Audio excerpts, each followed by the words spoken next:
महिना परीक्षा घेणारा, भाग्याचं दार उघडणारा. कर्क राशीच्या ज्योतिषप्रेमींनो, मन खूप संवेदनशील आहे, पण भाग्य आपल्याला काहीतरी मोठं देणार असं तुम्हाला वाटतंय का? एकीकडे जबाबदाऱ्या, दुसरीकडे भावनिक ओढ आणि मध्येच प्रश्न, मी योग्य दिशेने चाललोय ना? जर असं तुम्हाला वाटत असेल तर आजचा हा व्हिडिओ तुमच्यासाठी आहे. कारण एप्रिल 2026 हा महिना तुमच्या मनाची परीक्षा घेणार आहे. सोबतच भाग्याचा उदय देखील होणार आहे.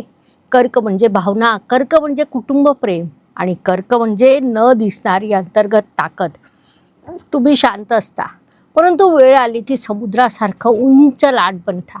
भावना ही कमजोरी नाही, तर ती कर्क राशीची शक्ती आहे. मन जिंकलं की जग आपोआप जिंकलं जातं. नमस्कार, मी अष्टगुरु डॉक्टर ज्योती जोशी सर्व ज्योतिषप्रेमी अभ्यासकांच्या आजच्या भागात मनपूर्वक स्वागत करते. आपण एप्रिल 2026 महिन्याचं राशी भविष्य समजून घेत आहोत. आजच्या भागात कर्क राशीसाठी हा महिना कसा असेल यावर सविस्तर चर्चा करणार आहोत. व्हिडिओच्या शेवटी मी तुम्हाला या महिन्यात करावयाचे विशेष उपाय सांगणार आहे. व्हिडिओ शेवटपर्यंत नक्की बघा.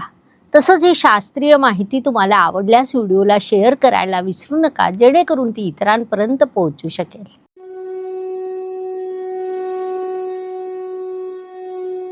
व्यक्तिमत्वाच्या दृष्टीने विचार केला असता कर्क जातकांचं व्यक्तिमत्व अत्यंत संवेदनशील असतं, जे या काळात अधिक संवेदनशील व परिपक्व देखील होईल.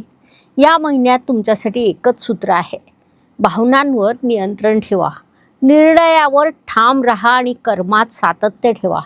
यामुळे तुमचं व्यक्तिमत्व अधिक परिपक्व व प्रगल्भ होईल. ही बाब प्रामुख्याने लक्षात घ्यायला हवी. धन, कुटुंब, वाणी या दृष्टीने विचार केला असता कर्क राशीसाठी रविदेवांची स्थिती महत्त्वाची ठरते, कारण ते तुमचे धनेश आहेत. रविदेव या काळात भाग्याकडून कर्माकडे जाणार आहेत. महत्त्वाची बाब म्हणजे ते उच्चीचे देखील होणार आहेत. कर्क राशीसाठी येथून मोठी सुरुवात होते. महिन्याच्या सुरुवातीला रविदेव भाग्यस्थानात विराजमान आहेत. 14 एप्रिल रोजी ते कर्मस्थानात जाऊन उच्चीचे होतील. याचा अर्थ पैशासाठी तुम्हाला भाग्याकडून साथ मिळेल. नोकरीमध्ये मान, सन्मान, अधिकार प्राप्त होतील. वरिष्ठांचा विश्वास देखील तुम्ही प्राप्त करणार आहात. थोडक्यात सांगायचं झाल्यास भाग्य आणि परिश्रम म्हणजेच आर्थिक स्थैर्य होय. पराक्रम व परिश्रम या दृष्टीने विचार केला असता कर्क राशीसाठी बुधदेवांची स्थिती महत्त्वाची ठरते, कारण ते तुमचे परिश्रमेश आहेत. बुधदेव या काळात तुमच्या अष्टम स्थानामध्ये आहे. ही एक आतली लढाई असते. बाहेर शांतता दिसते, परंतु आतमध्ये खूप मोठा संघर्ष सुरू असतो. स्वतःशी झुंज चाललेली असते. एक लक्षात घ्या की ही झुंज तुम्हाला मोडायला नाही तर घडवायला आलेली आहे.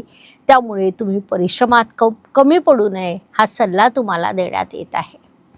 वास्तू, वाहन, जमीन, सुखशांती या सर्व दृष्टीने विचार केला असता कर्क राशीसाठी शुक्रदेवांची स्थिती महत्त्वाची ठरते, कारण ते तुमचे चतुर्थेश म्हणजे सुखेश आहेत. ते तुम्हाला सुख देतात, स्थैर्य देतात आणि तुम्हाला लाभ देखील देणार आहेत, कारण सुखेश शुक्रदेवांची दृष्टी सुखस्थानावर आहे. 19 एप्रिल रोजी ते लाभस्थानात व स्वराशीत प्रवेश करतील. साहजिकच त्या काळात घरामध्ये आनंद निर्माण होईल. घरातील सकारात्मकता वाढीस लागेल. वाहन आणि सुखसोयी निर्माण होतील. कुटुंबात समाधान वाढेल. आईच्या आरोग्याला दिलासा मिळेल. या काळाचा पूर्ण लाभ घ्यायला हवा. शिक्षण, प्रेम, संतती या दृष्टीने कर्क राशीसाठी मंगळदेवांची स्थिती महत्त्वाची ठरते, कारण ते तुमचे पंचमेश आहेत. मंगळदेव भाग्याचा राजयोग ठरणार आहेत. कर्क राशीसाठी सगळ्यात मोठा गेम चेंजर ग्रह म्हणजे मंगळ होय. 2 एप्रिल रोजी पंचमेश मंगळदेव पंचमाच्या पंचमात म्हणजेच भाग्यस्थानात जात आहेत. लक्षात ठेवा, कर्क राशीसाठी मंगळदेव राजयोगकारक आहेत. भावात भाव नियमानुसार या काळात ते प्रबळ होणार आहे. पंचम व भाग्य या दोन्ही त्रिकोण स्थानांना ते सक्रिय करणार आहेत. शिक्षण आणि भाग्य आणि नेतृत्व या सगळ्या बाबी सकारात्मक होतील, जे अत्यंत भाग्यवर्धक बाब म्हणता येईल. म्हणून या काळाचा सदुपयोग करायला हवा. आरोग्य, कर्ज, स्पर्धक, हितशत्रू या दृष्टीने तुम्ही आपल्या पोटाची योग्य ती काळजी घ्यायला हवी. पुरेशी झोप घ्यायला हवी, जेणेकरून तुमचं आरोग्य निरोगी राहू शकेल. घेतलेलं कर्ज हळूहळू नियंत्रणात येईल. शत्रू स्वतःच दूर जातील, म्हणून तुम्ही अधिक चिंता करू नये. महाभारतात पितामह भीष्मांनी कर्तव्य आणि भावना यांचा समतोल साधला. कर्क राशीला एप्रिल महिना हाच धडा देत आहे. भावना जपा, परंतु कर्तव्य विसरू नका, हा सल्ला तुम्हाला देण्यात येत आहे. मी अनेक वर्ष ज्योतिषशास्त्र आणि भगवद्गीतेचा अभ्यास केला. त्या अभ्यासातून जन्माला आला हा ग्रंथ ग्रह गीता. हा ग्रंथ फक्त भविष्य सांगण्यासाठी नाही, तर भविष्य घडवण्यासाठी आहे. आजच प्रकाशनपूर्व नोंदणी करा 40% सवलतीसह आणि गीतेचा प्रकाश आपल्या जीवनात आणा. नोकरी व व्यवसाय या दृष्टीने विचार केला असता जे कर्क जातक नोकरी करत आहेत त्यांना या महिन्यात थोडा त्रास सहन करावा लागू शकतो. कामाच्या ठिकाणी स्पर्धा जाणवेल, कामाचा ताण देखील येईल, परंतु शत्रू दुर्बळ ठरतील. तुम्ही चिकाटी ठेवा, विजय तुमचाच होईल. महिला वर्गाच्या दृष्टीने घर आणि करिअर यांच्यात समतोल साधणं तुमच्यासाठी अत्यंत आवश्यक राहील. या काळात आत्मसन्मानामध्ये वाढ होणार आहे. ज्येष्ठ नागरिकांच्या दृष्टीने विचार केला असता कुटुंबातून आनंद निर्माण होईल. आध्यात्मिक समाधान देखील या काळात तुम्हाला प्राप्त होणार आहे. विवाह व भागीदारी या दृष्टीने विचार केला असता तुमचे सप्तमेश भाग्यस्थानात विराजमान आहेत. विवाह इच्छुकांसाठी हा काळ शुभ असेल. जोडीदारामुळे भाग्यवृद्धी घडून येईल. वैवाहिक सौख्य प्राप्त होईल. भाग्य व शुभ संकेत या दृष्टीने विचार केला असता कर्क राशीसाठी या महिन्यात अनेक शुभ संकेत निर्माण झालेले आहेत. त्यामध्ये प्रामुख्याने सांगायचं झाल्यास तुमचे भाग्येश परिवर्तन योग निर्माण करीत आहेत, जो नशिबाचं दार उघडेल. भाग्येश व्ययस्थानात असले तरी 11 एप्रिल रोजी परिवर्तन योग होणार आहे. बुध आणि गुरु या दोन नैसर्गिक शुभग्रहांमध्ये हा परिवर्तन योग भाग्य आणि व्ययस्थानातून निर्माण होणार आहे. भाग्येश व्ययात आणि व्ययेश भाग्यात अशी ही स्थिती राहील. हा योग कर्क राशीसाठी भाग्यवर्धक ठरू शकतो. अचानक संधी प्राप्त होणं, शुभ संकेत निर्माण होणं, अडकलेली कामं मार्गी लागणं, असे शुभ परिणाम तुम्हाला प्राप्त होतील. कारण याच वेळी राजयोगकारक मंगळदेव प्रबळ होत आहेत. लाभेश लाभात देखील आहे. असे अनेक शुभ संकेत या काळात तुमच्यासाठी निर्माण झालेले आहेत. म्हणून या काळाचा तुम्ही सदुपयोग करायला हवा. कर्माच्या दृष्टीने विचार केला असता तुमचे कर्मेश भाग्यस्थानात विराजमान आहे. 2 तारखेला कर्मेश भाग्यस्थानात येऊन केंद्र त्रिकोण राजयोग निर्माण करतील. करिअरमध्ये मोठी झेप घेतली जाईल. तुम्ही स्वतःची ओळख निर्माण करू शकाल. समाजात प्रतिष्ठा प्राप्त होईल. तुमच्यासाठी निर्माण होणारा बुध-गुरु परिवर्तन योग तुम्हाला गोंधळातून दिशा देईल. खर्चातून शिकवण देईल. परदेशात तुम्ही असाल तर त्यातून आध्यात्मिक लाभ प्राप्त होताना दिसत आहे. समुद्र शांत असतो, परंतु त्याच्यामध्ये खोलवर शक्ती साठवलेली असते. कर्क राशीसाठी एप्रिल 2026 हा महिना म्हणजे शांततेतून उगवणारी ताकद होय. लाभ व इच्छापूर्तीच्या दृष्टीने इच्छापूर्ती हळूहळू होईल, मात्र ती कायमस्वरूपी असेल. सोबतच तुम्हाला मान सन्मान व प्रतिष्ठा देखील प्राप्त होणार आहे. या सर्व गोष्टी लाभातच मोडल्या जातात. म्हणून या काळाचा तुम्ही पुरेपूर उपयोग करून घ्यायला हवा, जेणेकरून जास्तीत जास्त लाभ तुमच्या पदरात पडू शकेल. व्यय व परदेश गमन या दृष्टीने आरोग्यावर, घरावर काही खर्च होईल. परदेशात देखील काही खर्च होण्याची शक्यता आहे, मात्र या खर्चातून लाभाची बीजं रोवली जातील. कर्क जातकांसाठी काही प्रश्न. तुम्ही भावना आणि कर्तव्य यात समतोल कसा साधता? एप्रिल महिन्यासाठी तुमचं सगळ्यात मोठं ध्येय काय आहे?